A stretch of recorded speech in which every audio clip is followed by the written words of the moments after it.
All right, so now we have 7.3 linear equations and their graphs. Linear equations are equations whose graph is a line, so it creates a line like you saw in lesson 7.2. In a linear equation, variables are the first power only, so there's no squares, no third powers. It's just like y equals 2x plus 1 or 9x minus 15y equals 7. So those are going to give you linear equations lines. So now let's go ahead and graph this, and we right now are using 0, 1, and 2. So we're going to see what happens if we put x as 0. So 2y minus 4 equals 4 times 0. That was what I needed to see. So again, we're solving equations. This is going way back, so you got to remember you're solving equations. Draw your mirror. Okay, opposite operations, we don't have to worry about parentheses or anything else. We're just looking at adding, subtracting, multiplying, or dividing. So first we're going to do the addition subtraction. This gives us the 0. 2y equals the 4. Opposite operations, divide by 2. Y equals 2. So if x is 0, y is 2. If we do that equation again, and this time we make the x 1. 2y minus 4 equals 4, pardon me. And now we have our mirror. Add 4 to both sides. This gives us that 0. 2y equals 8. Opposite operations, divide, y equals 4. One last time, 2y minus 4 equals 4 times. So again, this is our equation. 2y minus 4 equals 4 times x, which is 2 in this case. 2y minus 4 equals 8. Draw your mirror. Opposite operations. This is a 0. 2y equals 12. Opposite operation again. It's multiplication, so I divide. Y equals 6. Now we're going to graph that. 0, 2 puts you right there. 1, 4. So right there. And 2, 6 would put me right there. All right, so then what we're going to do is we're going to connect those lines. And remember arrows at the ends of both of them because they go on forever. All right, let's graph another one. So again, we're looking at an equation. 6x minus 2y equals negative 2. We're going to start with x equals 0. So 6 times 0 minus 2y equals negative 2. 0 minus 2y equals negative 2. Remember to draw your mirror. Negative 2y equals negative 2. Opposite operations, y equals 1. What happens if x is 1?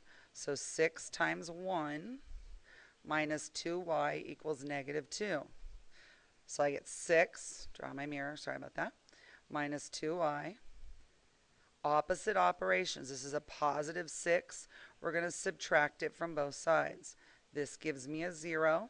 I'm left with negative 2y equals negative 8. Opposite operations, y equals, sorry about that, y equals 4. So if x is 1, y is 4. Now what happens if x is 2? So we're doing a lot of substitution here, practicing our substitution over and over again. 12 minus 2y equals negative 2. Solving for the y, get rid of that 12 and the negative 2. Adding and subtracting first, it's a positive 12. Doesn't matter that that negative is there, it's a positive 12. 12 minus 12 does give me a 0, minus 2y. And negative 2, negative 12 is negative 14. Divide by negative 2, y equals 7. Opposite operation. So once again, 0, 1, 1, 4, 2, 7. Using my ruler, and you need to either have a ruler or something else that you can do for your straight edge. And arrows on the ends of both. Graphing using intercepts. X-intercept is the x-coordinate of the point where the line crosses at the x-axis, so where it intercepts at the x-axis. The y-intercept is where the y-coordinate of the point where the line intercepts the y-axis. So in this example, remember this is your x, here's your x-intercept, it's where it crosses the x. Here's your y-intercept, it's where it crosses your y. Now, the x-intercept is when it crosses here and it crosses at -2, 0. So the x-intercept is -2. Here it crosses at 0, 3 is the y-intercept, so the y-intercept is the 3. Okay, so let's see what happens. Now, if you're going to graph using the y-intercept, you want to know what happens when x is 0, and you want to know what happens when y is 0. So you're going to take your equation and you're going to plug in a 0. So 4 times 0 for x, then I can see what happens to y. This becomes 0. I get 3y equals 12. Opposite operations, divide by 3, y equals 4. All right, what happens when the y is 0? So we take the same equation, plug it in. So 4x plus 3 times 0 equals 12. Draw your line. 4x equals 12. Divide by 4. X equals 3. 0, 4, 3, 0.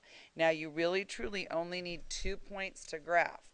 I would say that you should always pick at least 3, because if I did one of those points wrong, then I can guarantee that my graph is wrong.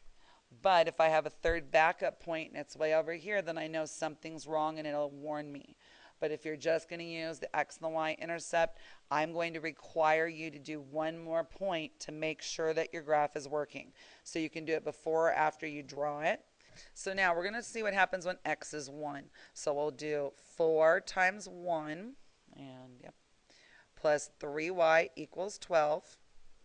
4 plus 3y, and make sure you have your mirror, equals 12. Opposite operations, positive 4. Subtract the 4 from both sides. That gives me a 0. 3y equals 8. Divide by 3. Y equals 8/3. Kind of a little different. 3 goes into 8 2 times with 2/3 left over. So if I'm looking at 1 and 2 and 2/3, or 8/3, I should be looking at 1 and it goes up 2, and that looks pretty close to 2/3. So I'm just double checking that my graph was right. So you are required, even if you use the x and the y intercept in class, I expect you to do one more. Most of the time the problems you're going to have are going to just say graph, and you get to choose what points you want to use. So the one thing I like to do is I like to use the x and y intercept and then pick one more number, because Mrs. Barker requires 3 points in order to graph, just to make sure you catch yourself. So here we go. I'm going to see what happens when x is 0, when y is 0, and then also what happens when x is 1. So first, x is 0. So 4 times 0 minus 3y equals 12. Negative 3y equals 12. Divide by -3. Y equals -4. What happens if y is 0? 4 times x minus 3 times 0 equals 12. You get 4x equals 12. Opposite operations, divide by 4. X equals 3. The last one you're going to be doing is what happens if x is 1. You can use any 3 x's or y's you want, as long as you're solving the equation. Opposite operations, subtract the 4 from both sides. Negative 3y equals 8 over division on both sides. So my y is -8/3, and again, in order to graph it, I would want to change that to a mixed number. -2 2 2/3 is what this is. All right, so when y is 1, we get negative 8/3, which we're going to think of it as negative 2 and 2/3 because I'll make it easier to graph. So we have 0, negative 4, 3, 0. And then when it's a fraction, what you might want to do is graph the line and use the fraction one as kind of just your checkpoint. So 1 and 2, negative 2 and 2/3, that's pretty close to 2 and 2/3. So I'm not worried. I'm thinking I'm pretty much on track for where it should be. Graphing a horizontal or a vertical line. So y equals 3. So that means it doesn't matter what x is, y will always be 3. So let's go ahead and make a t-chart and see what that looks like. So y will always be 3. That's what that means. X can be whatever I want it to be. So 0, 3, 1, 3, 2, 3. And when you have a y with no x information given, you get a horizontal line. Now, when you move on to an x, this time it tells us the x is going to be negative 4. So no matter what, the x is negative 4. So the y can be any numbers we want it to be. We just know x has to be negative 4. So negative 4, 0, negative 4, 1, negative 4, 2. And when you just have the x with no y, given information like that, you're going to get a vertical line. So anytime you see just the x equals something, it will make the vertical line. Anytime you see y equals something, you get the horizontal line. If you forget, make a t-chart, and that'll help you remember that that's what happens.